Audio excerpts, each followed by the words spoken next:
What's up, unboxing aficionados? This is your buddy, your pal, London Hawthorne. I am here with yet another unboxing.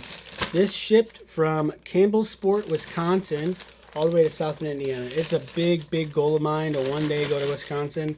I love cheese. I hear their cheese is phenomenal. I've had Wisconsin cheese curds. They're delicious. This is a gift for my mom and my aunt. I actually did another. They sent two different packages, so there's going to be two look-alike videos. This is the original Mukaluck's women's headwear.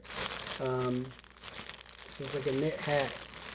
I'm not going to open it because it is a gift from my mom and my aunt. I don't know, they can fight over which one they want, but as always, I thank you for watching my videos. These look very comfy from what I can see.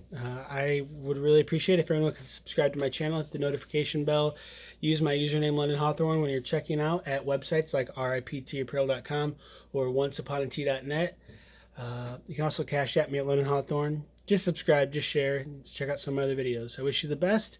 Have a great one.